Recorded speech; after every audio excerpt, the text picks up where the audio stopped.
We're recapping the first annual On the Water Bass Championship. We're all looking over at Cheech like, why did Matt take him out?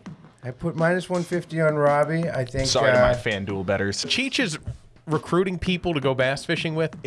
At one point, there were a bunch of us comparing notes in the office with when the text came in to see where we are in Cheech's team. So it went me, Matt Ryan, Kevin Blinkoff. I went deep and down then, that night. I don't even know who I went. went way down the list that night. Blinkoff hates bass fishing, especially at night. Both my arms are spread out, and I'm falling straight back in, and I hit the water so hard. He went down pretty far. He looked like a blow-up doll with just a beam of light coming out of his mouth hole. I surface and stand up, and instead of like, "Are you okay? Oh my God, buddy, I'm sorry," I get, "What are you doing?" How did you do that? Welcome to another episode of the On the Water podcast. It's beautiful. Let's go! Everglades Boats is an industry leader in premium offshore fishing boats. Founded in 1997 by boating industry legend and former Boston Whaler executive Bob Doherty, Everglades revolutionized the boat building industry with the invention of the ram cap process for one-piece unsinkable hulls. Respected for its renowned hull ride, Everglades builds center console and hybrid boats from 25 to 45 feet that make a statement about the status and savvy of their owner. Everglades has received numerous industry awards and achieved an unparalleled reputation for superior safety, performance, and quality. For more information about Everglades Boats, stop by your local dealer or visit evergladesboats.com. Everglades Boats, built for beyond. Welcome back to another episode of the On the Water podcast. I am not Jimmy Fee. He's sitting right over here next to me. And unfortunately, we're all looking over at Cheech like, why did Matt take him out back in mid-March when... Was it March or April? It was mid-March. Really? I think so. I think it was the end of March, actually. Water was still really cold, and I should have listened to my gut feeling when I was debating whether or not to pick up Cheech. Let's not get ahead of ourselves, okay? We're recapping the first annual On the Water Bass Championship, which ran the months of March and April this year, and it was just the four of us in there. We all put up $100, so not a totally. There's more pride on the line than there was money. Yeah. And Cheech and I had done this with Rob Taylor a couple years ago for $500 and lost badly. So we thought let's water down the playing field a little bit. No offense. Come on. So disrespectful. Even the playing field. And so it kicked off in March, and we talked about that on an earlier podcast. Here we are. It's almost May, and this is going to come out in May. We're recording this on April 29th. And you know what? It's. I'm calling it. I'm going to go ahead and call it. I'm done. The squid are here. The stripers are here. Like, I don't. It's a part of the year when, like, as soon as I catch my first striper and feel like the athleticism and strength of even a 24-inch schoolie, I wonder why I ever bother largemouth bass fishing. It's the natural way of going about fishing, bass fishing. I feel like more, and I love stripers. Striped bass are my favorite game fish on this entire planet. With largemouth and smallmouth bass fishing, you really have to find yourself in tune with the body of water more than most types of fishing, because you're paying attention to, what the bottom is like in the given lake, what the weather is like that given day, How they're acting, how the fish are acting. They never leave. Yeah, they never leave. Exactly. So, so they're not migrating. They're in the body of water always. So it's about like kind of figuring out where they are and how to get them to bite. And it definitely takes a more natural approach to fishing, where you really got to learn how to, feel the bottom or fish more finessely. And that, I don't even know if that's a word, finessely. But it is now. It is now, yeah. But yeah, you know what I mean. And I think we were discussing going through the summer with this tournament, and the first thing I thought of is like, well, that's not going to work because Jimmy's just going to hang it up as soon as May 1st hits. Yeah, I've hung it up already. Yeah. But no. As you can tell, Robbie is kind of the bass. You're the bass guy in the office, the freshwater bass guy. You've got an actual bass boat. You're very dialed in and tuned into this. You're in the bass fishing community. I feel like the three of us are kind of on the periphery. It's the tournament favorite. He was the tournament favorite. Not self-made tournament favorite. Well, being the degenerate gambler that I am, I created odds for everybody in the tournament. And I believe Robbie was minus 150, was he? I put minus 150 on Robbie. I think. Sorry to my FanDuel bettors. Jim was plus 200. I was plus 330. So I was plus 220, and we have 330 over here. So it kicked off in March. We did that first tournament. Cheech got out to an early lead. And what was the pattern you were on? Because was your first leading fish that jerkbait fish, a 4-pounder? No, it was the 510 that he caught on a jig. I went jig fish. My first two fish. We were the Friday that we put this challenge in place. It was blowing like crazy. I had family friends in town, my college roommate and his family for the lobster pot hockey tournament, and I, being opportunistic as I am, I was down at Old Silver Beach. And there was like a 2-hour window until we were going to one of the games. And I was like, hey, why don't I take your kid fishing, the one that wasn't playing in the tournament? And we went off to a local pond, and I waited up the boys. And, they were done. They were leaving, and I'm like, I want to fish this wind-blown bank just a little longer. And I ended up catching what I thought was a really big fish. It must have been styrofoam. It was 4 and change. Robbie actually witnessed it from a point across the pond. With Alex, and I didn't even know it was them. They were filming some content, messing around, and I yelled at the boys. I'm like, I got a giant. I held up a big bass. Robbie saw it from across the wing. Was like, oh man, yeah, that's already gonna. When you're looking across the pond and it looks like that, it's a good one for sure. Now jigs were definitely the baits early on, early on. I know Matt ended up with his eventual upgrades on jigs.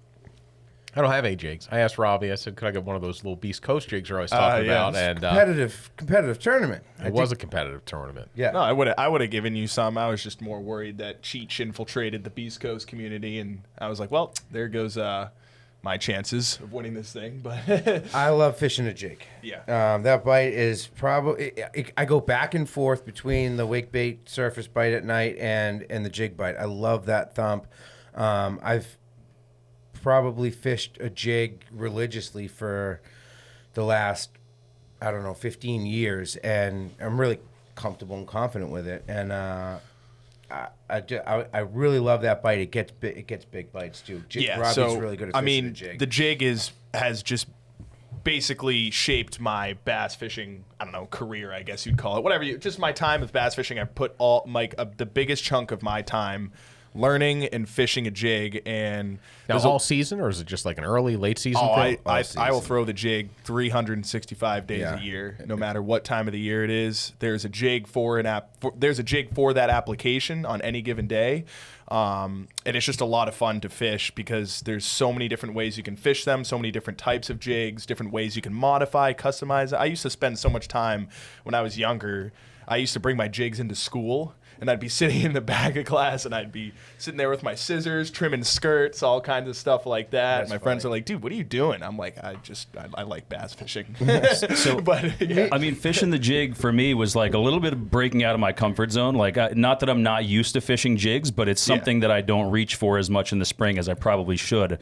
But clearly the wake bait, swim bait thing was not working for me. The one constant I did notice is that the wake bait bite was best when there was a falling, dropping barometer.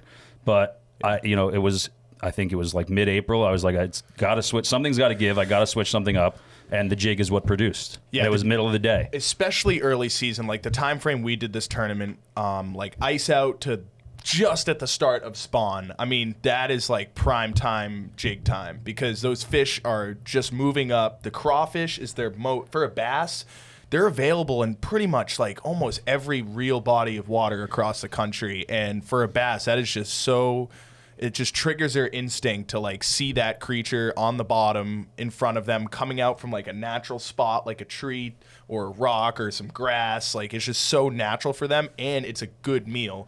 Most jigs are pretty decent size, and you're going to get those quality bites on the jig, and you can present them perfectly for a bass. So part of the reason I don't fish jigs more is because the ponds I fish are weedy. Like I can't get anything below 3 feet in most of the ponds where I bass fish without it just getting covered up and with clumps and clumps Swim of weeds. jig.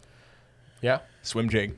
So what's a swim jig? People will get it confused with jigs. Is a jig just has to be on the bottom the whole time. Like you have to drag the bottom.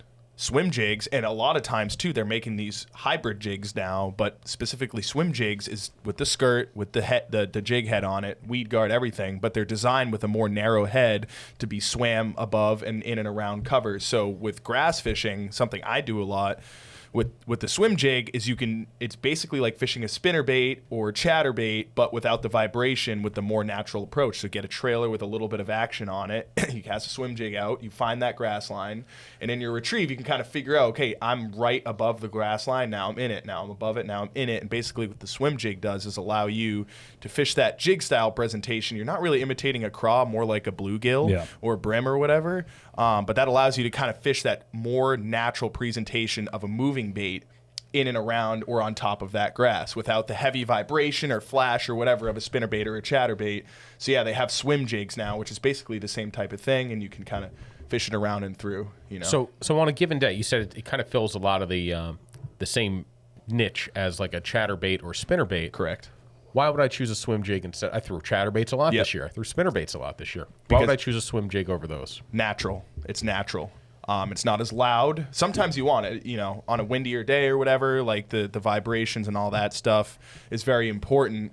But there's something to be said in bass fishing with natural presentations. The jig just fits that description perfectly. It's like, think about if you were a bass, if you're sitting in grass and just like this little kind of dark, what's the word I'm looking for? Like shape is kind of coming through the grass lines. You see it and you kind of see the skirt and everything kind of coming through, but it's not like as flashy, whatever. It's just like, oh, I want to eat that. A little more subtle. It's more subtle. Yeah. Exactly. It's more subtle. They'll eat a lot of weird stuff, and that's where that's where figuring out what mood they're in is gonna really dictate, how well they're biting, because they see it all, right? It's chatterbait. Like that's gonna sound ridiculous to a fish in the water, like nothing else that you know. Maybe it mimics the beating of a crawdad's tail or something like that, or the vibration of fish. So it's so funny. It's like but it doesn't seem natural. A lot of the tournaments I fish and a lot of days I go out, I will literally have one rod on the deck of my boat, and that is that, just to give a little shout out, but also just like how I actually love to fish it. The Beast Coast Lil Magnum jig that they make is like the perfect all around jig presentation that I've ever fished. I can swim it as a swim jig. I can fish it off the bottom. I can fish it through grass, and you could do whatever with it. Yeah. And it's really cool because that's always been kind of like a thing. Like everyone's like, oh, this jig, selling jigs, like this is the one jig you need for whatever. But the way that they design that head, it really allows you to do all those types of things with really good success. And for me, it's like I can go into any body of water with a jig like that and know that I'll be able to figure out what those fish are doing in that body of water just from that jig alone. And if they, if I find out that they're kind of above the grass line or whatever, they're not in the grass, then I'll switch from the jig, and go to something that maybe it's like, a swim bait or whatever, just to kind of trigger more of those bites. But yeah, the jig is just that really unique bait that allows you to kind of really figure out what bass are doing quickly. Back to what Jimmy said on a lot of the ponds, he doesn't feel like he can fish a jig. The ones that I know that you're talking about, there is some truth to that. You're not going to fish them in like a bog pond. In those types of areas, there's going to be very few parts of that pond where a jig's going to fish clean. But what I found is a lot of the ones that I didn't think you could fish a jig clean, once you get out from that like first drop where everything kind of just comes together, the bottom feels pretty clean. Like you don't pick up as many leaves when you're casting out deep and working it back. And then you get to the last, 10 to 15 feet, and that's when you get gummed up. But I've tested that out in some of the places that I figured a good jig bait bite out by fishing the jig back until I felt like I was almost about to see it, and then I'd lift it up and crank it in, and it would be clean as could be. There might be a little gum on the knot or something like that, which they're still going to eat that bait, so. Shimano has rods and reels for every fishery in the Northeast, whether it's deep dropping the swordfish in the canyons, casting the stripers in the surf, or finessing panfish through the ice. That's about as wide a range of fishing applications as you're going to get. For inshore saltwater applications, the workhorse of the Shimano lineup is the Spheros SW combo. The Spheros SW is built with premium Shimano technologies like Infinity Drive, which increases cranking power and smoothness while fighting fish. The rods range from a 7-foot medium heavy to a 9-foot heavy and fit Spheros SW sizes from 5,000 to 8,000 for a range of lure and bait fishing. From the surf this past season, I used the Ultegra XR 14,000 XSD paired with the Shimano Tierlejo XX surf rod. The Ultegra XR is Shimano's most feature-packed surf reel to date, with the rigid cast spool support to stabilize the spool while casting heavy lures, Infinity Drive to increase winding power under pressure, and X-Protect technology to provide high-level water resistance. The Tierlejo XX is built for casting distance and durability. The 10'6", 1 to 3 ounce model was perfect for punching Ava jigs through the wind during a sand eel bite in New Jersey last fall, and it was great for throwing pencil poppers to distant bluefish off the south side of Cape Cod. It's become my go-to combo when casting distance makes the difference in the surf. No matter what you're fishing for in the Northeast, Shimano has a rod and reel for it. To pick out your next setup, visit fish.shimano.com. So you're talking a little bit about the different types of ponds we have on the Cape and in southeastern Massachusetts, because that's basically the only place we fish for this. We wanted to keep it to Massachusetts. Yep. And you have your shallow bog ponds, and then your kettle ponds. And the kettle ponds were formed when the glaciers retreated. They left big chunks of ice, and as that ice melted, it formed these kettle ponds or kettle lakes. And they're kind of characteristic of, they're bowl shaped, where they go pretty deep. Yeah. We've got some up to 80 feet deep here on the Cape. A lot of them, they're round or round-ish for the deeper kettle ponds, and they are great ponds for trout. They do a lot of trout stocking in there, tend to be smallie ponds, but while they have fewer largemouth, the largemouth in them tend to be a little bit bigger. And I know Cheech, I'd say you spend a lot of time in a kettle pond. Robbie, I know you do in the boat. You fish, I mean, it's okay to say Mashpee, Wakeby, to say John's. Those are big enough ponds that get enough fishing pressure. We're not blowing anything up. And they don't have a ton of fish, but the ones in there tend to be larger because you have the benefit of John's. Not only is it stocked with trout, it's got a big herring run as well. Yeah, the herring are truly a unique fishery. They really make our fishery unique. I mean, we were talking to an older bass fisherman coming out of one of the lakes nearby the other day, and he was telling us that Bassmaster actually in the late 90s did an article based on the Cape Cod herring run fisheries, which I thought was really cool. And the interesting thing with that is, I was talking to Alex last night while we were fishing. There's a lot of herring lakes across the country, a lot of them, but not a lot of them can you throw a rock from the lake into the ocean, and that's what really makes our herring fisheries unique, because those are just direct sea-run herring that come in with a purpose to spawn and then leave. And the bass are just so dialed into that movement. They almost know. You'll go to those herring runs and there'll be bass waiting there, just days before the herring come in. And it's like a cycle that they just know and they've adapted to it. It makes those bass so big and so predatorial. It's really cool. So you make an interesting point that, Cape Cod ponds and coastal New England ponds aren't the only ones with herring in them. Alewives can actually adapt to live in full freshwater bodies of water. They call them sawbellies some places, but they're the same river herring alewives that we see going into our ponds. They have them in Lake Hopatcong in New Jersey, and there's a big fishery centered around their spawning run where, they're going from open water into the weeds to spawn and drop their eggs. And they have it's like a big nighttime bite where the walleye are on them, muskies are on them, hybrid stripers are on them. Hopatcong's a pretty cool lake in New Jersey. That is it's like the Quabbin of New Jersey. Yeah. I guess Round Valley is probably closer to it. Anyhow, enough about those. But they also have the alewives in the Great Lakes where they overpopulated and outcompeted the native smelt, which is why they stocked the salmon. All the Pacific salmon they put in there to help curb the alewife population in there. And, right now the salmon fishing's big business in the Great Lakes, and it goes ebbs and flows with the numbers of alewives in there. But anyway, we've enough of that diversion. No, that's the herring. That's something that I really kind of set out to target at the herring ponds. I felt that they just had a much higher likelihood of holding the quality bass that was going to win this tournament. I feel like every pond probably has like a couple really big bass, but you're looking at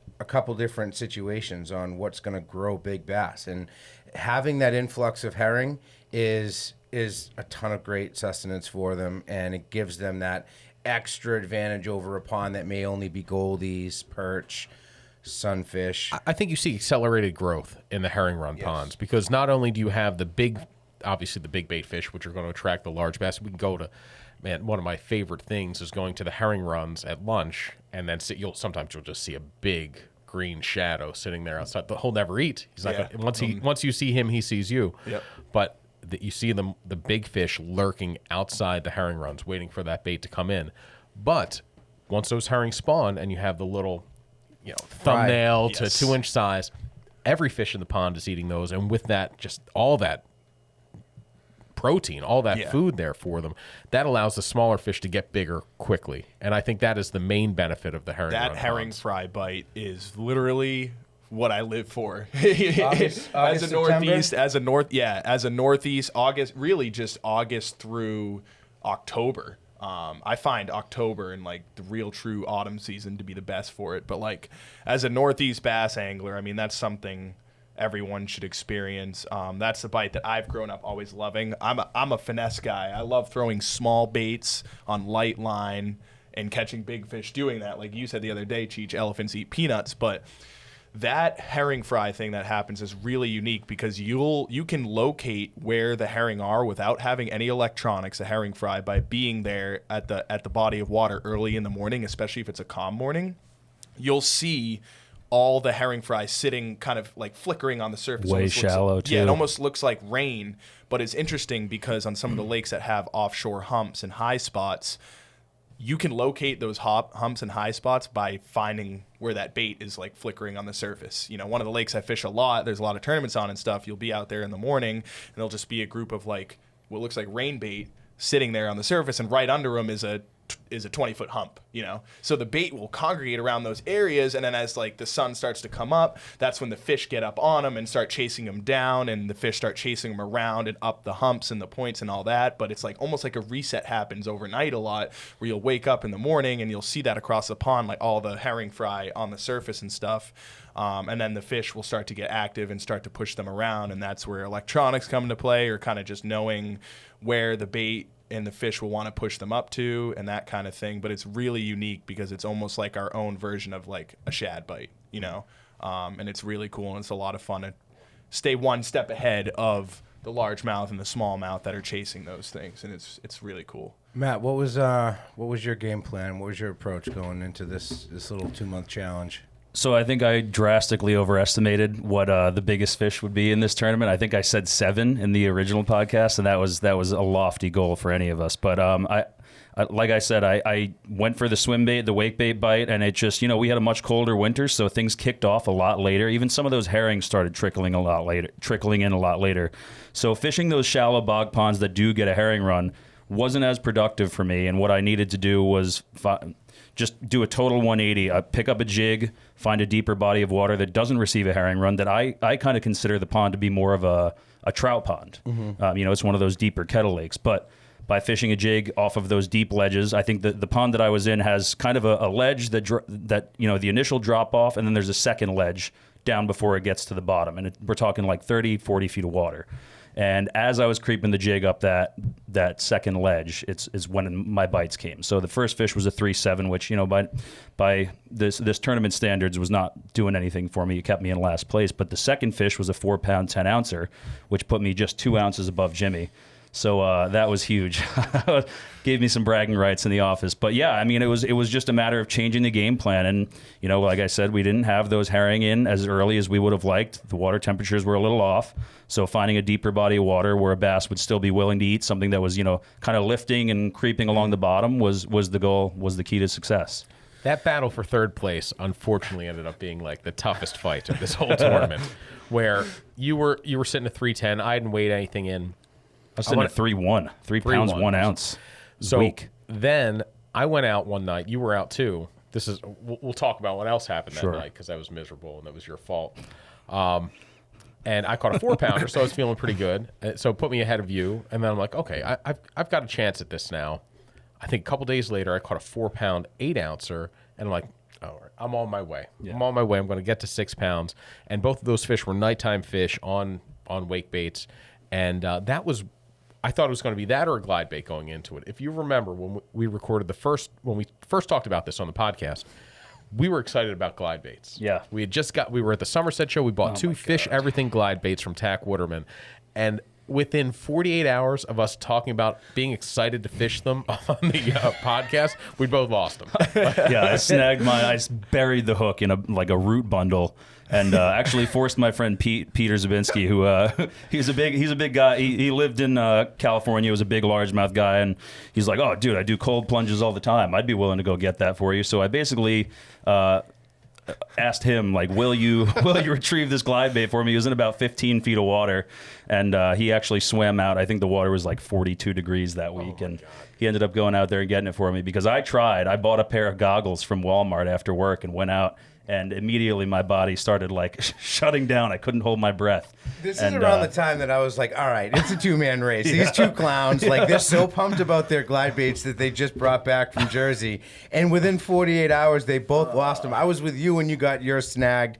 You tied it off to the tree, and you're like, I'm coming back for this. And then the next thing you know, I fly out to the Classic, and I got a photo of you with goggles sucked to your face in, like, a sopping wet shirt. Like, dude, it's so cold. I could touch it, but I couldn't get it.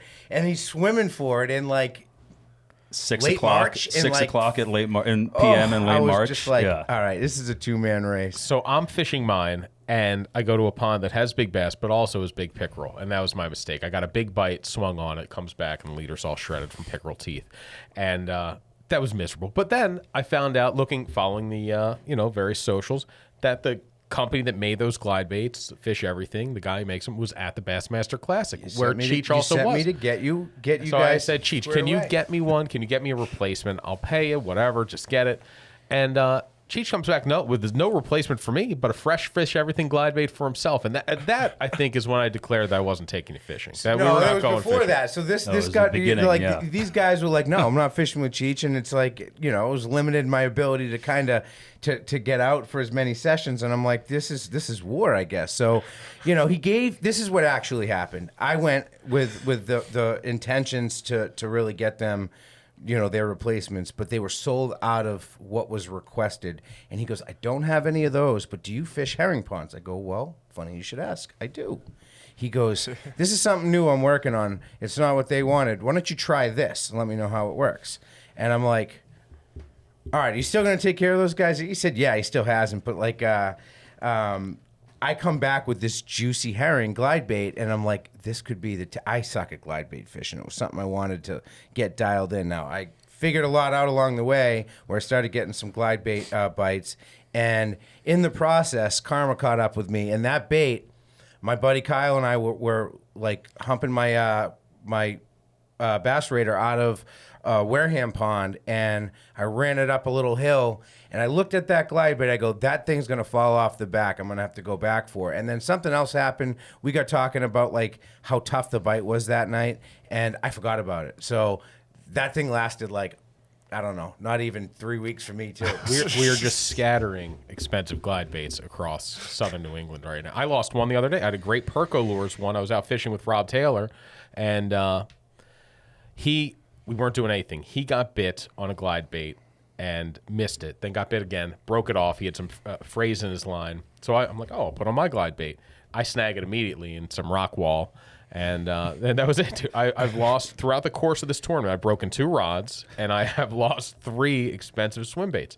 Now, the one... Glides are tough. I lost two were the glide baits, and one was my Sherpa crawler. But I want to wait. I want to have Devin Acton on to talk about where my Sherpa crawler ended up. He's going to come on the podcast at some point. There's a theme throughout this whole tournament there's a theme of bad karma throughout this entire tournament, and that was the original. I know we all agreed, like, we're not fishing with Cheech at night, right? Because otherwise he's going to put the big bass in the boat. Because Cheech, he wants somebody to go out with him, help him with the boat and all that. So he's always asking for somebody to go. I fish from shore in my kayak. I'm like, no, dude, I don't need you, but you need me. You're on your own. Yeah. So and I wouldn't have done it, but you were the worst sore winner I've ever met in my life. Why? He would catch. It didn't matter what size the fish was. I was talking trash the whole time. I didn't expect it was. I didn't expect to wire the field. right? I was just having fun with it. You were so obnoxious with your trash talk. I'm like, I'm not doing it. I'm not taking him out there. I can't watch. If I saw you catch a big fish, I figured I would throw up all over the boat. But then poor Matt did have to see you do that. I was dry heaving the entire fight. No, that night is funny. Like, Cheech played the karma card on me. He asked me, like, hey, you want to get out on the bass raider? And I was like, no, I don't think so. I don't think it's going to happen. I'm going to shore fish. Yeah. I go, dude. He goes, oh, bad karma, like not helping out another fisherman. Well, And I was like, all right, maybe there's some good karma in this for me if I do, appease Cheech and take him out tonight. And sure enough, it was the winning fish that he landed in front of me, and it was just Is that a disaster. our only bite of the night? No, there was one other bite where I said, got I'm crushed. bound to get a fish, on this cast, and literally that cast I caught, I think it was a 10-ounce bass. Tell us your story. I haven't heard. I refuse to listen to hold your on a story second. about the fish. Before you get into this, Besides catching fish, the top priorities on a summer fishing trip are staying comfortable and staying protected from the sun. The AFTCO Aero Mesh collection has you covered on 2 of those fronts with the super breathable, super lightweight proprietary fabric that allows a full range of motion while providing up to UPF 50 sun protection. These shirts are available in short sleeve and long sleeve button downs, as well as short sleeve, long sleeve, and hooded performance shirt styles. The Aero Mesh hooded fishing shirt is perfect for summertime fluke and tuna trips, where the stain resistant material ensures that you can still wear it on family beach days without wearing the evidence of your last offshore harvest. To see the Aero Mesh collection, visit aftco.com today. this is all my fault because Cheech, me and Cheech were talking in the or he was talking to me in the office about fishing that night because he saw my boat in the parking lot. He's like, "We going fishing? We going?" I'm like, "Well, Cheech, I'm going with my buddy who's in town. Haven't seen him in a while. Stick him on the back of the boat. Come on." I'm like, all right, what was his name? What was his name? I gave him a nickname because his name is Zach. Yeah, I was like, back of the boat, Zach. Yeah, back of the boat, Zach. He's like, I'll be up front with you. I'm like, Cheech, I love you, man. But like, maybe we can night fish afterwards. And he's like, oh, but okay. So I ended up leaving right at 5 o'clock, like I'm supposed to, Yeah. And then I get a call from Cheech. Oh, you're gonna just sneak out the back door? I'm like, well, wait a minute. Hold on, let me finish. We talked about how I was gonna go with Zach, and we would maybe go night fishing. But he thought I was kind of backdooring him. What I heard was, yeah, we can fit 3 people. We did 4 just the other night with your kid and Liam, and I was like, yeah, exactly. Zach can get the back. And then you're like, all right, well, we'll see about that. And then that was the end of it. So I was like, all right, let me know when you leave. I go back upstairs, go back to work, and then all of a sudden I look at the clock and I'm like, no way, Robbie's still around. I look out the door and his car's gone. I'm like, he left without saying a peep. I'm like, this is a constant, like, this is like Survivor. Yeah. So anyway, it was cutthroat. Where it comes back to Matt is I go fishing with my buddy Zach, and we had a really good session actually. We caught 2 5-pounders that night, adding to like my 5-pounder total of this pre-spawn. Overall, I think I had my best year of pre-spawn fishing ever. I mean, I've never caught this many 5-pound class fish before, and it was a lot of fun. I lost some big ones, which I'll get into in a little bit. But why do you think it was so good? because we had a real winter. Yeah. That is 100% the reason I agree why. with that. We had real ice, which reset the ponds, which Yep. allowed fish to set up in their winter areas where they wanted to be and then move out of those winter areas the way they want to correctly. There was really no 3-day, 65, 70-degree weather in the middle of February like we've seen the Yep. past couple of years to throw it all off. And the that was fish my did winning formula the past several years. Was the fish did what they were supposed to do, and it just I loved it with the ice fishing we were able to do, plus me knowing that this was a reset that a lot of the ponds really needed. I was super excited about this pre-spawn. We were talking about it the whole time, and I was excited about it, but Well, this is also the year that you grew into livescope McQueen because you had a full year. Give me some credit there for that. Dude, one of the greatest jackets I've ever seen thrown on somebody. So this whole time we've had an ongoing thread. I mean, you weigh your fish in. now we're getting so sidetracked. You weigh your but fish this is in. where we need to talk about it. Yeah, you weigh your fish in via video on the scale, and it's like it hits the text chain, and that's that's the news break right there. So Yeah. you would weave in some shit talking with that whole process.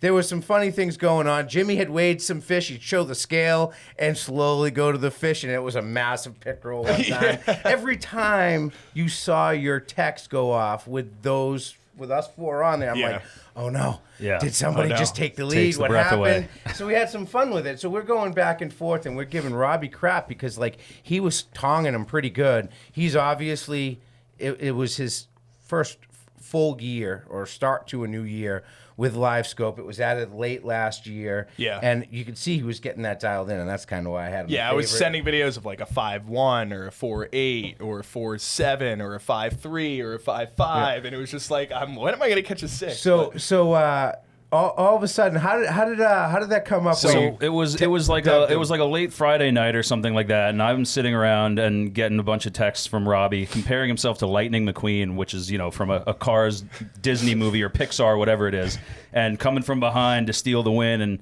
and all this glory and whatnot. And I was admittedly a couple glasses of wine deep, and I just said, "How about think we all were. livescope McQueen?" That was So hilarious. it really all started because Cheech had sent a video of a fish he caught that night or whatever, and he was doing his typical bragging thing like, "What's up, B word? What's up?" Like being loud and proud or whatever. And I go, "Oh, this is starting to feel like like Chick Hicks vibes." Like where from if any of you have watched Cars, Chick Hicks is the green car with the mustache that's really loud and cocky, the older guy that everybody hates. That's right. Everybody's right on par. Yeah, everybody hates him, but he ends up winning the race because Lightning McQueen goes backwards at the finish line to help save the legend, the old legend. The King is what his name is. Well, you didn't save the king, Robbie. Okay, I'm But over I was here making- still on the grass, all spun out.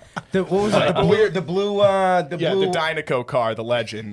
But Jimmy ended up dubbing himself the Hudson Hornet. This But- requires a deep knowledge of the movie Cars. so it's that one of my if you don't have favorite kids animated or movies. grew up like was as a kid great. at that It was time, really like, great. Yeah, so I ended up saying like, "Oh, Cheech, at the end of this, if you win, like they're gonna chuck the piston cup at you and shoot you with the confetti guns and boo you like they did when Chick Hicks won." And then and someone goes, "Oh, well, you're Livescope McQueen Yeah. or whatever." I'm like, "That's Well, pretty good." McQueen almost did have to save Hudson Hornet one night. Exactly. Oh, yeah. Well, so your leading fish was what, 5.5? so what was it? Your best 5.10 or something like Were that. you ever in first place? No, I was. No, No, I don't Cheech think has I held. was. Yeah. Cheech has held. 'Cause you You've caught held the second, and 6 Cheech has held before. first. Yeah. Yeah. So you were in first place this entire. You're despicable.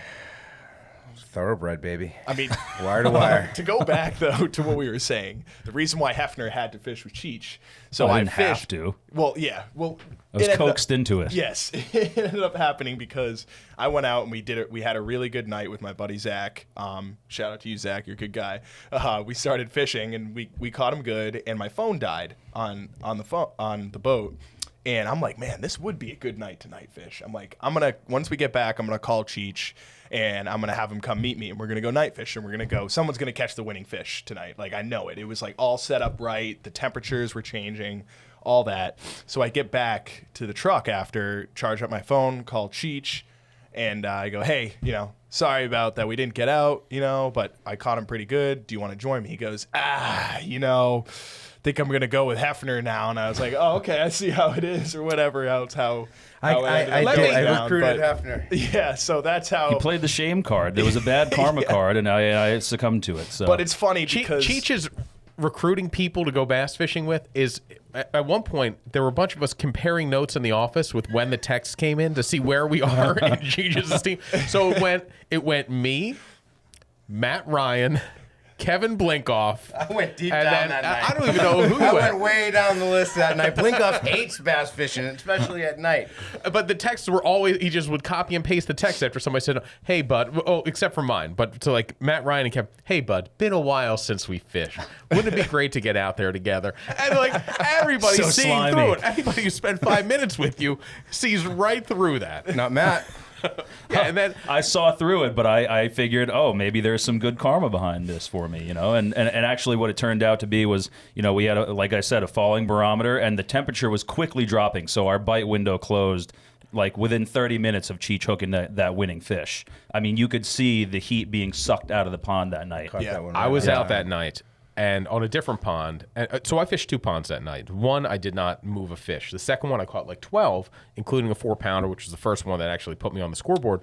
But it was at 1 a.m. the temperature dropped like 15 degrees. I remember kayaking back across the pond and just shivering. Like, it was so cold. It was a quick turn, and we had a lot of that through April. Yeah. So we would have a couple warm days, and then it would go back into the 30s. That was a big issue with the night bite this year. There was some really big fish caught in March and April. We didn't put up any of those really big ones, but like the windows were much smaller this season. So here's the thing with that, and it could be, you could consider it an issue, or you could consider it a positive, because, and I've been talking to a lot of other guys that night fish around the Northeast and kind of experiencing the same thing.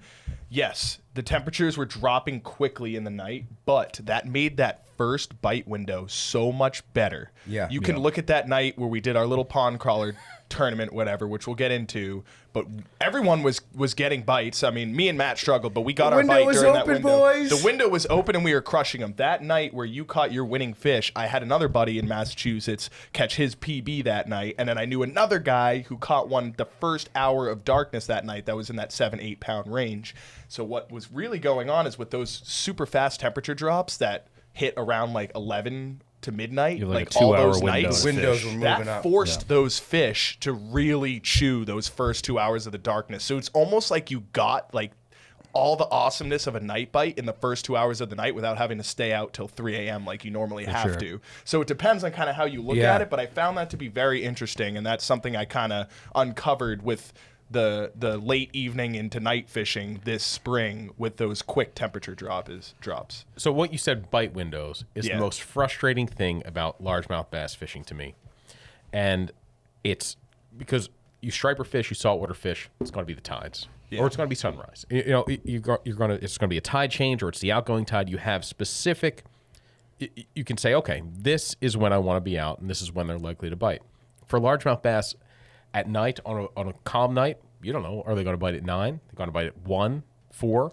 You can't plan for it. You can't. And that's what's so frustrating about it to me. And I'm sure there's signals and things I'm missing. We used to be like, oh, the peepers stopped peeping. It means it's too cold for the bass to bite, which probably didn't mean anything. It was just we were tired by that point. That was the case. That was the case of the night that he won. You know, it was like the peepers were peeping. We were bringing fish to the surface, and then Cheech just stuck one good one off of it was a steep drop right near somebody's dock. And then, I mean, 30 minutes after that, peepers shut off. It got dead quiet. That fish The fog was coming up bite off was the really water. Cool. Yeah. So what happened with that one is I made my cast, and What were you fishing? I was fishing my Pats, my bass kryptonite. And that's it's a big triple jointed swim or double jointed swim bait that Isn't stays on top. Kryptonite bad? for bass. It's bad for the bass. Okay, It's so good for the bass. So it Good for depends on Lex how you Luthor. look at it, Yeah. because kryptonite usually It's good for Lex. It's good for me. Bad for the bass. So I fire that thing out there, and I'm walking it back, and I felt a little thump and heard the swirl, and I knew I had missed the fish. So I had killed the bait, and then I had half a turn, another half a turn, and then I started almost like, all right, you stunned me. I don't know where I am. I'm moving around a little bit, and then I start going again like I found my bearings. And as soon as it picked back up to a steady crawl back to the boat, that swirl and that thump that I felt first turned into a little bit more of a gulp and a swirl, and it was like, all right, this is probably a good fish. The worst part about that was you pinned that fish by like the skin of its lip, with a single one of the trebles on the belly. I wonder if something And then changed. he boat flipped it into my shins, and I was like, "You So are we didn't so have a lucky net. this bass did not come off." I feel like I was. I don't know if something changed during the fight, but I knew it was a good fish because you and I aren't the most slim dudes. We're both in a bass raider, and as soon as I came tight on it, the whole boat swung around, and I couldn't feel the fish as well as if you're on anchor or whatever, or if you're on shore, and it turned the boat instantly, and I'm like, all right, this is a good one to do that, and it didn't jump, thankfully, and I get it to the point where I'm like, how am I going to land this? I'm like, this kid wants me to lose it, so I don't want him to be like, grab it for me and land it for me. And I'm like, I'm flipping this thing. So I went to lean into it to flip it, and I realized that I wanted to be ginger with it. I wanted to treat it delicately on the flip because I didn't want the hooks to pull. So I kind of rethought it halfway through, and it hit the side of the boat. And that's when I went, oh shit, and picked it up even higher. And there was a good bend in the rod. I'm like, that's a good one. And Matt was like, oh my God, Cheech. I hit him right in the feet with it. And I'm like, he's like, this is a good one. This is a good one. And I'm like, yeah, it is. And when he goes, here, take your fish. He was disgusted. He handed it to me. I'm like, oh, I was like, please go 6. Please go 6. I put it on the scale, and it was 6.4, 6.5, whatever it was. And I was like, oh, that might hold, because it was a challenging year. And then quickly I went to Jimmy's going to be the one to leapfrog me at the end, because he's got the right baits. He fishes a lot at night. He fishes the right places.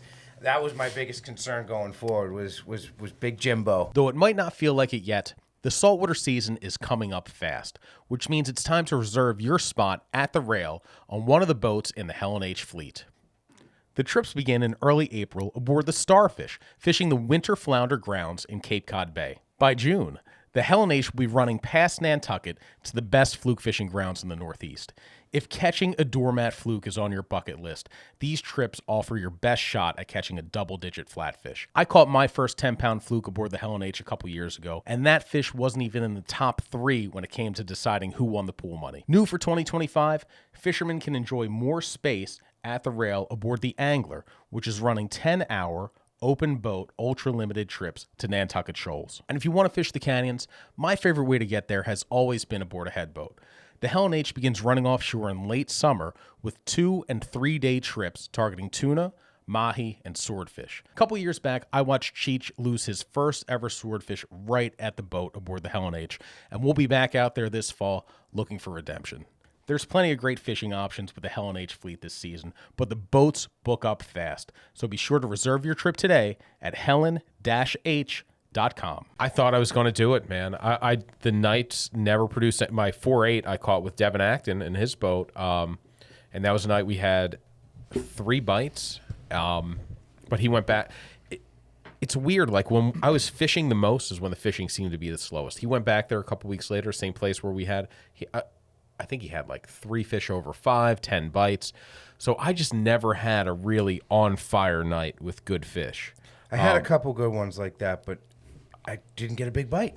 I had a great numbers spring because this tournament forced me to go back to anything I've ever caught a 7-pound bass on in my life. I was like pulling out and fishing. So I fished spinnerbaits a lot. My biggest ever bass is on a spinnerbait. I fished them a lot. I caught a ton of fish on spinnerbaits. Square bills. I've caught a couple 7-pound fish on square bills. And part of that inspiration too came from Rob Taylor down in Rhode Island saying they were on a good bite on fish on square bills. So I'd been struggling with jerk baits. I still don't really have I'm still not dialed in for suspending jerk baits. So I went to square bills. Man, I had a day where I caught 50 bass, but could not break out of this like 3 to 4 pound range at the higher end. That was my struggle as well. And it could have been the places I was fishing too. I'll ask Robbie if you're in an area in a pond where you're just catching fish after fish, and there's a ton of them. Let's say the average size is 1.5, 2 pounds. Do you stay there and hope to weed a big one out of that? Now, not tournament fishing, because I know that's you're trying to get your 5. Do I stay there and try to get a big one out of that, or do I move and change the pattern? Is there a big one There's somewhere? 2 things you can do. One is find that area in another area of the pond, if that makes sense. If it's like a hard spot area in a pond where there's mainly grass, find another hard spot area just like that elsewhere. The other thing is make just the slightest adjustment of your cast. Like if you're catching most of those fish in the same 15-foot area, cast like 10 feet deeper. Usually those bigger fish will hang out around those groups of bass just to the outside of the school or whatever, and maybe you're just making a cast that's 15 feet off of the zone where the bigger ones are. Those are kind of like the 2 real things there. But yeah, it's mainly finding that same type of area in other areas of the pond. And if it's a small pond, try fishing around where you're getting a lot of those bites just a little bit differently, or a little bit bigger, a little smaller bait-wise, You can relate that to striper fishing a little bit. There's something to be said about when the smaller fish are feeding higher up in the water column, stop throwing the pencil popper and put a bucktail on, or something that's going to get a little bit deeper, and, pull a bigger fish out of there. So that's definitely like one of those transferable tactics. Yeah, and that's something I've seen with learning, the electronics this year, where I find a group of fish, especially with the pre-spawn thing, and I catch 2 or 3 of the 1-pounders, and I see them there, and then I'll adjust the electronics and start looking further down the drop off or wherever, and that's where I'll see that one bigger one a little bit further away, and then that's a 4.5 pounder, you know, or whatever it may be. So they'll be there around those groups. You know, there's something about like the fertility of an area. If there's a lot of fish in that zone, that means bait, you know, good healthy grass or whatever it may be. Like if you're in an area like that, that's usually kind of where you want to stay, you know. And comparing it to tournament fishing, you know, you want to jump around and stuff. A lot of the tournaments around here, especially in Massachusetts on these lakes, like if a guy's catching fish in a zone, he won't leave it all day. Like I've been there before, but like something I notice with a lot of these guys is like I'll see one guy sitting on like one like spot all day, and I'm like, and I don't really see him catching them, and I'm like, I wonder what he's doing. Go back to the weigh and be like, hey man, how'd you do there? Oh, I caught 25 pounds right there. You know, I didn't leave all day, and I got all 5 of my bites, and they were all big ones. I'm like, I didn't even see you set the hook, and I was like near you and saw you sitting there the whole time. Like, holy crap! So there's definitely something to be said. Like if you find a good fertile area like that, don't go too far. That's where he sunk his fish basket. Yeah, that too. Gosh, we got weights and fish. But yeah, no, to go back to kind of the overall result of our tournament, I'm a little disappointed in the 4 of us, especially in myself, because I heard of a lot of guys saying this was the best big fish pre-spawn ever. There was a 9-pounder caught on Cape Cod this year. There were multiple 8s, 7s in tournaments too. I just fished a tournament 3 days ago. Guy weighed in a 7.8 or a 7.9 on a glide bait and had like a 23-pound bag. And I'm like, dude, people are going to think we stink at bass fishing. Well, but really, it is. This side of the table pretty much does. To not break 5 feels shameful. Like I break 5 almost every year for bass. There was a period of time where I broke 6 every year. Yeah. And man, to not get a 5-pounder last year or this year, excuse me, is pretty embarrassing. And then to put it on full display for everyone to see. And that wasn't even the worst thing that happened to me throughout this tournament. I mean, I've only been living on Cape for 3.5 years now, and I think every spring I've broken 5 except for this one. So some of the shore like bets just never really got going. Yeah. Like you know what I'm thinking of. I think we spent a couple nights there, and it was just like never produced. Dead. You know. So but down the road from where I caught the tournament winning fish, you know, the early spot. Pond. So it was a weird year like that, and I don't know. It was frustrating to see some of the big fish being caught, and it's like you got to cover a lot of different water. I was most excited when I was going somewhere that wasn't a normal spot. Outside of the times I was in normal spots with the right conditions, and it would be like nothing.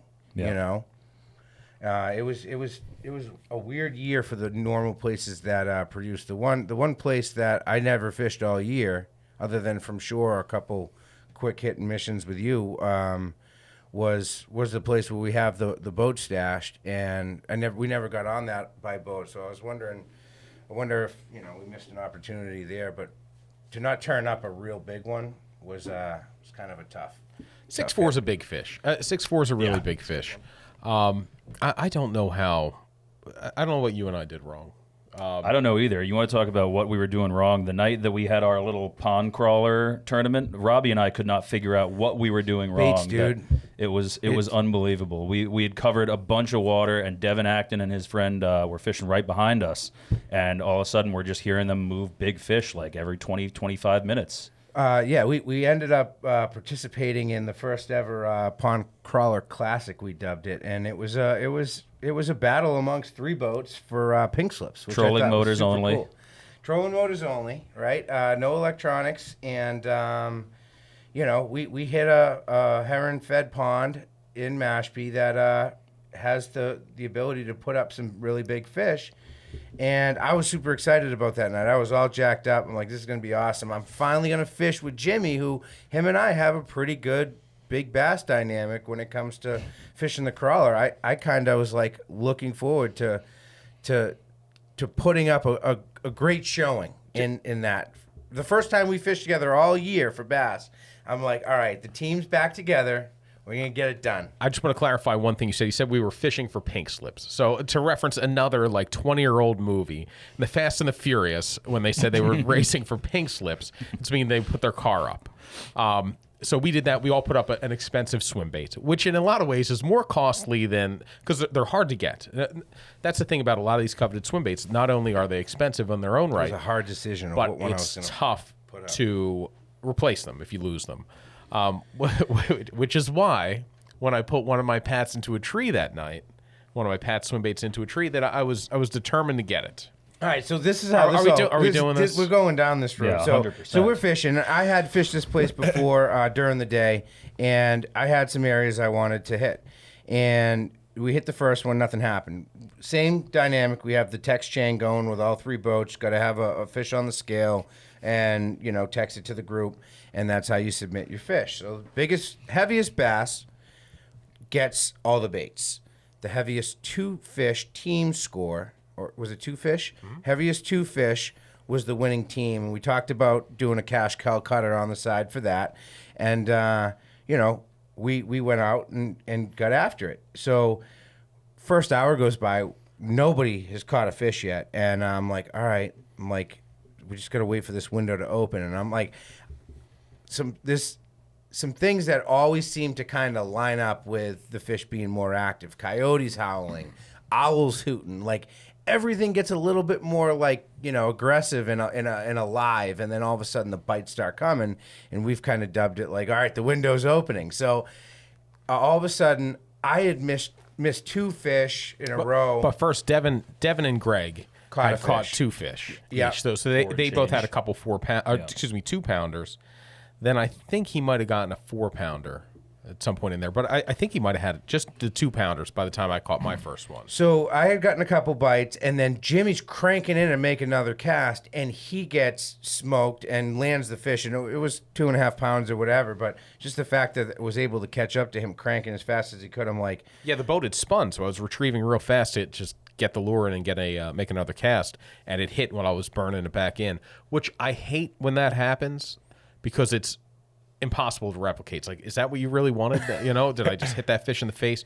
So that was my one and only bite of the night, and it was an accident. So I'm like, I look at Jim, I'm like, all right, it's time to get dialed in. The window is definitely open. I'm hearing the owl, the coyotes are going nuts. Jimmy relayed that message too. Yeah, so Jimmy decides to, be like, hey, boys, the window is open. What time was that? It was at 10:55. So at 10:55, he sends that text, and it's like, I looked at him, I'm like, let's go to work. His very next cast, all of his excitement, he couldn't contain it. He fires it almost out of reach up in a tree on the bank that we were working. And I'm like, well, that kind of sucks. We have to go in and probably burn that up a little bit. If they're, tight to shore, it can disrupt things. So I'm like, all right, we'll go get it. I'm like, hold on, let me make another cast.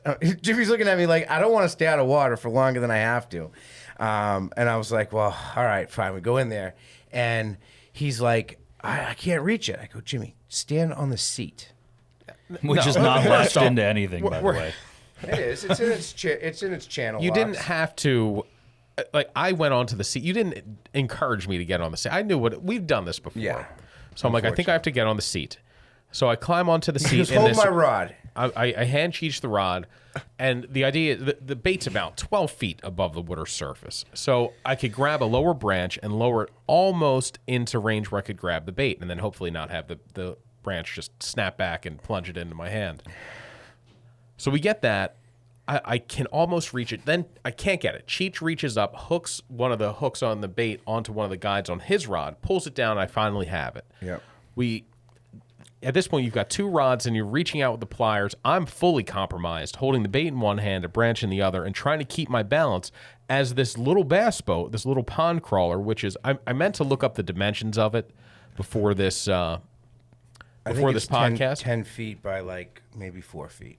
Yeah. Okay, so that's about right. I thought maybe it was 8 feet, but maybe it is 10 feet. No, it's definitely 10. I don't think it's 12. It's 10. So that's going to come in later and to my accusations. It's got 2 pontoons that touch the water and a little, so it's pretty stable, but it will walk on you, especially when you're holding a branch. Yeah. And you're pulling this way, the boat wants to slide that way. You pull, you push, the boat wants to slide this way. So I'm on this little folding chair in there, holding onto the branch. Cheech reaches up with pliers, cuts the braid. We get the bait back. I toss it into the bottom of the boat. And now the toughest part was going to be getting from the chair back into the rocking and swaying boat. But I asked you to do me a solid since I got my line tangled in a couple little pieces of the branch and I needed to get my rod back. I said, hey, can you untangle me so that I'm out? Because, like, my line was intertwined with That's some of right. that stuff. And you're like, all right. And he goes and does that. And then he almost gets the bait in his hand. I'm like, Cheech, I need help. I need a hand to get down. And he is slowly but surely creeping to the front of this 10-foot-long boat to get out of reach as I sweep for just something to steady me as I go from the top of the chair on the rocking boat into the boat itself. I go, just get down. You go, just get down. So, yeah, I had to force. We were going to be there all night because he wasn't going to help. I've got 2 rods, as if that was preventing you from helping. I was trying not to fall in myself because as the boat was going crazy, I almost fell a couple times being like, with unexpected shifts. It was going nuts. Like, at one point, I'm just on tiptoes. I'm trying to, like, direct it back to get it squarely underneath me so I can step back down. So I finally feel like I have it. I take a step down, and the boat's rocking. It's not totally stable. And I step on a rod and snap it. Now, it was an already broken rod that I'd thrown in the boat because I wanted the reel on it and the bait on it. Why I had a rigged up broken rod, it was like you stepped on a Lego. As soon as that happened, he like recoiled with his leg, and then it was game over. I stepped on the broken rod, which startled me, and then at this point, I just start falling backwards, and I'm reaching as far as I can. So imagine now it's a 10-foot boat, so my wingspan is probably, well, I don't know, how long is that? About 4 foot long arm, whatever the average male wingspan is. Arms. So I'm reaching as far as I can for help to another average male wingspan in a small confined space. And just on air, just swing on air. I gave him the old Matrix. I rolled out of reach of him. This is the only reason why. I am like a top-heavy totem pole, mind you. Both my feet are centered in the center of the boat because I was worried about falling. I got a rod in each hand, pliers between 2 fingers, and he's at a 45-degree angle about to go in the drink, reaching for me, that's just gonna pull me in the water with him, and you gotta keep the boat manned at all times. So I did the old Matrix move and avoided his grasp, and both my arms are spread out, and I'm falling straight back in, and I hit the water so hard, and the next thing I remember is like I was using my surf fishing light. I didn't have a headlamp, so my surf fishing lights, I use neck lights. I like those for the better control on them. So it's flashlight's in my mouth, and I open my eyes, and I just see bubbles coming up over me toward the. So I was fully submerged. My back hit the bottom in about 4 feet of water. That's how hard I went in. He went down pretty far. He looked like a blow-up doll with just a beam of light coming out of his mouth hole from the depths of the ocean, all splayed out like arms wide, legs wide. He looked like Jesus nailed to the cross going in. It was a visual I'll never forget. So I surface and stand up, and instead of like, "Are you okay? Oh my God, buddy, I'm sorry," I get, "What are you doing?" How did you do that? That's what it was. How How did did we you heard do that? echoing That's from right. across How did the you pond. do that? That was almost funnier, just from Robbie and I's perspective. It was almost funnier than knowing what happened.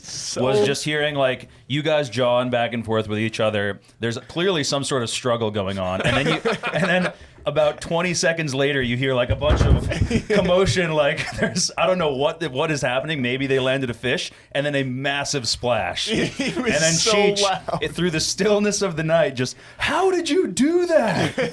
It was absolutely hilarious. And I don't think Dustin I said, "WTF are you doing?" Yeah, I don't even think Devin knew what was going on. He was somewhere catching, 4-pounders while the rest of us were just 5-pounders. goofing off. So that kind of summarizes our entire the entire effort, Well, it like gets this even team better. effort. He to try. comes back onto the boat like a harbor seal coming up for a sardine treat. He like porpoised right back on the boat, which was impressive. And he's just spitting water out of his mouth, and he just looks up at me, and I'm like waiting for the right opportunity to ask, "Hey, are we done? Is our night over? Because it just started." And he just looks at me, spits a bunch of water out. He goes, "Why does the water taste like lettuce?" And I'm like, my mind goes right back to, oh man, like you weren't even allowed to be on this body of water. Like, I don't know, a decade or 15 years ago. Not even. Like not even that long ago, there was this toxic algae bloom that had condemned this body of water, and until the state or some governing There was body a swimming ban. there was a swimming ban, dogs were dying, the place was just a biohazard disaster.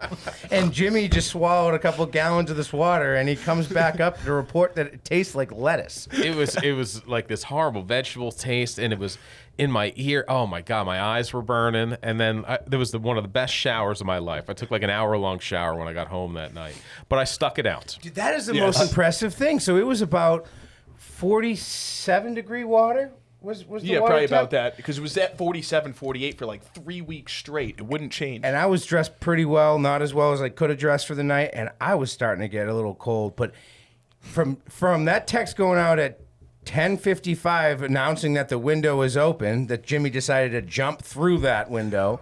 8 minutes later was the text of Jimmy, which is a reel on my Instagram page, soaking wet. We're both dying laughing after having just fallen in the water. And we didn't get off that body of water until 2 a.m. And by the end of it, it was like I had ran the electric trolling motor aground. The vibration on the boat from him shivering. I know he wanted to stick it out. I didn't think it was physically possible for him to be able to. I mean, you got hypothermic. You can't control that. So you guys were a little slow coming in. Like, we were all back at the launch already, and I remember being like, I hope they're okay, because I don't know how waterlogged Jimmy's doing in this weather right now. So I called Jimmy, and at the same time I start seeing your light coming across the lake, and the way Jimmy picked up was just, "Hi, Matt." Like, just couldn't even mutter a word at that point. I got one more movie reference. Never let go, Jack. It was that bad. Yeah. He was so cold. And he kept saying, "I'm only cold where clothes touch my skin," which was all but his face. Exactly. It was, dude, completely soaked, man. And Everything. it sucked, too, because we got absolutely waxed by Devin and his buddy. They got 12 bites. They had a 5. They had multiple 4-pounders, and they just had it dialed in, and we could not recover from that. No. We just would belt out laughing halfway through, every 10, 20-minute interval. I didn't touch another fish. You landed a two and change, and then that was it. There was no coming back from that. But yeah, I'm done with bass fishing this year. I know we got a couple more days, but that's enough. That's enough. We'll never forget. We'll regroup on my swim bait rods and swim bait collection by the fall, and maybe I'll be ready to do it again come November. Robbie, I know you have a lot more bass fishing in your future. Yeah, I'm excited for the rest of the year. Like we talked about, that herring fry thing. That's one big thing to look forward to. But I'm excited for the summer and the grass to grow, because I love fishing grass. And mark my words, I will catch a fish over 7 this year. Didn't happen in this time period, but it's going to happen. And the biggest thing for me this pre-spawn was dialing in the glide bait. I figured it out too late. I should have been throwing it. I've never really done it before. I finally got one. Fished a tournament the other day. Had just a nightmaric tournament result, but it's so funny. I had like my best day, but also worst day of fishing. I lost 3 fish that were like over 5 pounds. I had to release one out of my live well because it ate the glide bait so deep. It was literally dying in my live well. And me being a young guy on this new bass fishing, or not new, but a new bass fishing tour for me for the Northeast, I didn't want to be the guy to bring in one fish that was like that big and have it be dead. So I was like, be penalized for it? Yeah, you'd be penalized, and then shunned. Yeah, it really depends on the club, on like kind of how hard they hit you. But me being a Cape kid, and I just didn't want to selfishly weigh in a 5-pound fish that could have probably lived if I released it at the time. And I hooked that fish in the first hour of the day on the glide bait, my first day dedicating, saying I'm going to throw this all day, and whatever happens. And I got that big bite right away, and I'm like, I can do this. I can do it again. I was like, I know if I release this fish, it's gonna be. I'll have karma on my side. The fish gods will be with me, and I can do it again. And I didn't do it again. I hooked. But hey, you took another step forward. You had called me yesterday and said, "Hey, there's no glide baits at the office. Nobody has them with them. Can I borrow a glide bait?" And I'm like, "Dude, I'm at Little League practice or whatever with my kid." And I was like, I have them in my truck. You can come by and grab one. And I literally hung it on like a do not parking sign. Pulled into Falmouth Elementary like a crook or something. Coming in and there like, everyone Cheech, goes, where's the Cheech, you swim going bait? fishing? And I'm like, no, my buddy's grabbing a bait for me that he needed. But you had caught some fish on it. Yeah, so me and Alex went out last night.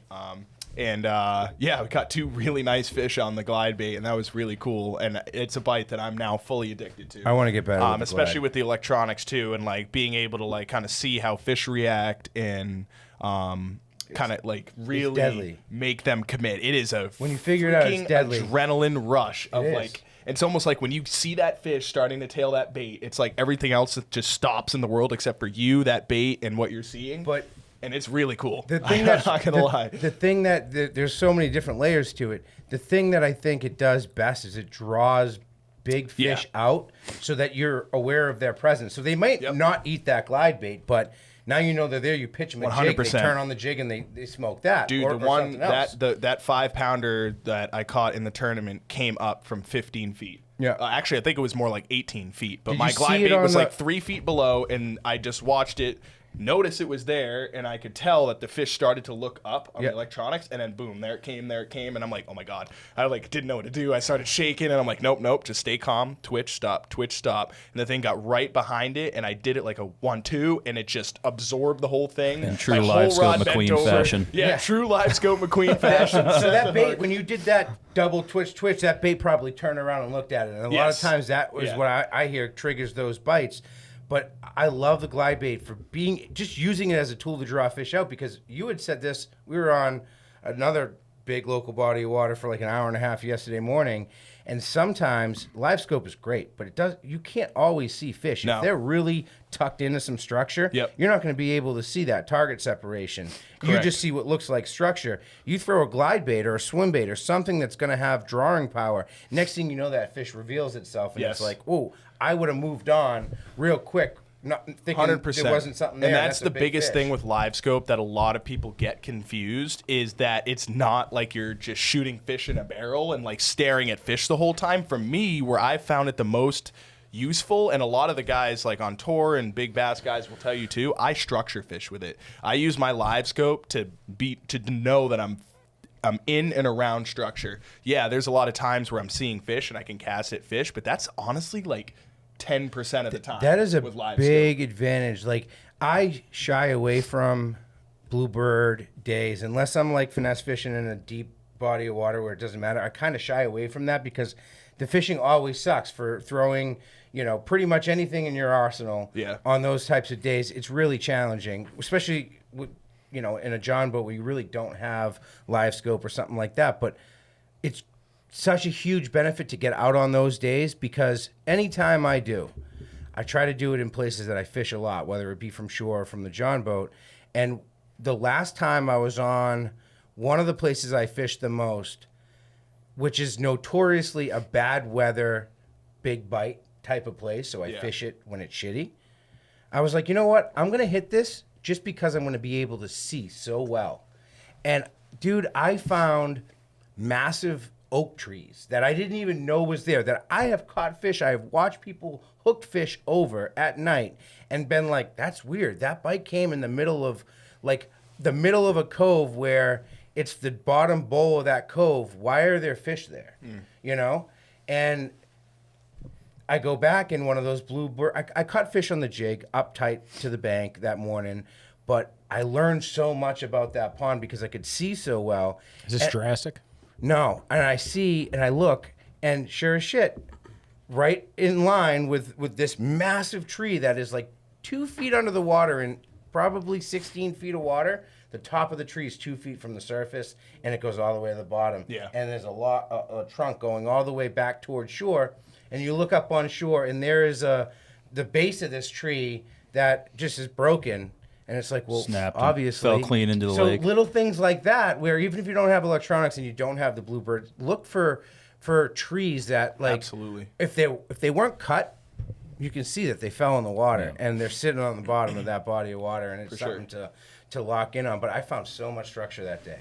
Quantum is back and saltier than ever with the new Benchmark and Strive saltwater spinning reels. Last season, I used the Benchmark in the surf from Cape Cod to New Jersey, catching bass and blues on my 6000 series and albies and fluke on my 2500 series. Last season, I used the Benchmark in the surf from Cape Cod to New Jersey, catching bass and blues on my 6000 model and albies and fluke on my 2500 model. The seal lock protection and IPX6 water resistance rating kept the reel performing flawlessly through every splash, spray, and accidental dunking. The best-in-class carbon fiber drag stayed smooth and put the boots to the fish. I cannot wait to break these reels back out when the stripers return in the spring.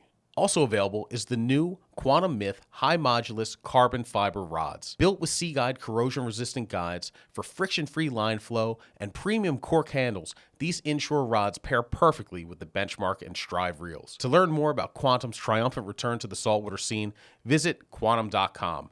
Quantum, tested beyond limits.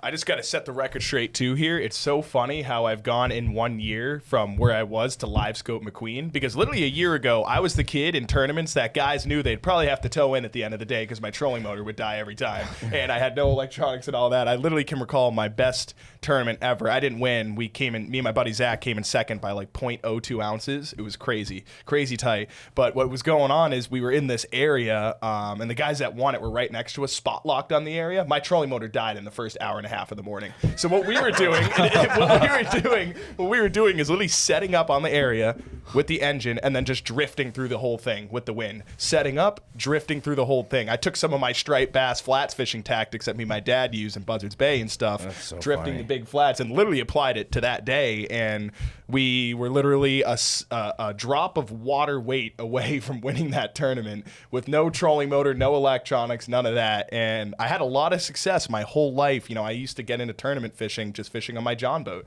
I was the guy on the little John boat fishing against all the bass boats. And it's just funny how it's livescope McQueen now, but I gotta say I fully embrace it because that is really fun, and I encourage everybody to at least give it a shot one time, even if you're not necessarily looking for fish, but use it to see things you've never seen before in a body of water.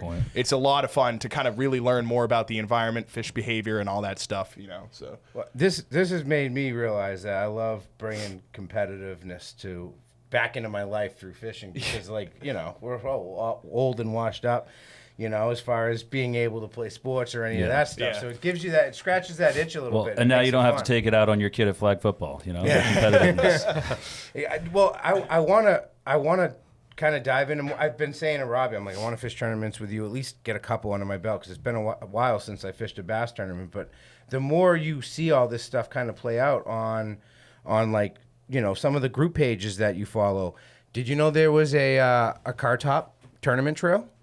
I did not. yeah. There's a car top tournament trail. This It's an dude awesome that's one, part too. of the I met him through the Pats page, James Leary. He's got a fishing partner. They fish a lot of these things. He's one of Jer's good buddies, and they keep cleaning up. I mean, they're winning like, you know, $360, $400, and then there's a separate cash prize for big bass. But anything that floats, basically, that isn't a bass boat, you can fish into this in this trail, and It's it goes really cool. all around different bodies. And there's some that come to the Cape. There's one on Coonamessett in the fall, I guess. Yeah. So that'd be cool because that's kind of the type they of fishing go. we do. They go all around. I fished them before, and they do mostly lakes that don't have boat launches and stuff. You know, so it's really cool that you can go fish a little tournament on a place that doesn't get tournament pressure, which makes it a lot of fun. And I think we should all like. That'd be pretty. We should cool get a to couple do. of the pond crawlers out and just hop in one of the Cape ones at some point. And, see how I'm that retiring goes. from bass tournaments. I'll do this again with you guys next year. I'm not doing it on a more official level. This was than fun. This. Yeah. But yeah, I it am is looking out forward there. to it next year. Yeah. I think it'll be fun. I've learned a lot. I've learned I need jigs. I've learned not to rely on Cheech in an emergency, and I've learned not to succumb to the karma card. yeah. You and I could have banded together, but Matt even gave me the Heisman. I'd ask him, like, hey, get the kayak, let's go. He's like, no, I'm going to do this from shore. You didn't want to take the kayak out. I did a lot of You guys kayak were fishing. trying to. I don't even know why. Like I'm not. You guys were trying to blacklist me from. It was terrible. I didn't want to play any role in your winning. It was like Matt did. I had a fish with my 7-year-old kid like 3 nights, and 2 of them ended with him curb stomping the boat in protest that he wanted to go in after like cast number 10. And finally, the last time on Flax, I had like 12 bites, and it was really good. And he's throwing a hissy fit, so I finally gave him my phone. I'm like, just play Roblox, dude. I was so done with him. Well, if we all learned a lesson, my lesson is that you're never too cool to use a net. I will say. Me and Cheech battled over his net, too, throughout this whole tournament. Probably my fault. I probably should have just bought a net. But no, I had his net for a little bit, and he caught his winning fish without his net. And the other night, he came and give me my net back, took his net back. And then, yeah, I lost one that I didn't want to talk about that might have been right around that range. And I never told you guys because it really hurt because I tried to boat flip it and the thing just didn't even come out of the water when I tried to boat flip it. And I just had to watch it kind of like sit there confused, like, wait, I thought I was just supposed to get boat flipped and then just swim back down. And I'm like, ah, nice. That was a really big fish. Wish I had a net. But, Well, hey, Yeah. it was pretty clear it was cutthroat from the get-go. So as soon as I saw that net on his boat, when we did the Pond Crawler Classic, I was like, mine. Yeah, that thing You know. probably sat in your garage, too, that day. I was. Well, I'm not complaining. I'm $400 richer. My John Absolutely. boat got some new hardware, which I thought was super awesome. I had commemorated Jimmy Fee's Jesus back flop with a custom plaque. You can buy them on Amazon for like $8.95, and I put the date and I put the Jimmy Fee, the famous Jimmy Fee Jesus back flop happened here, and I bolted it right to the side of the boat, and I'll never forget it. I'm gonna buy a bunch of those. Start scattering like your misfortunes all my all over you. misfortunes. that could Get expensive. yeah, it could. All right. Well, thank you for tuning in to this episode of the On the Water podcast. If you want to see more Northeast bass fishing stuff, make sure you follow On the Water Bass on Instagram and tune in to more bass fishing content on our website and eventually YouTube. So Sweet. That was fun, guys. Thanks. Absolutely. Congratulations, Cheech. Thank you. You deserve it. Chick Hicks.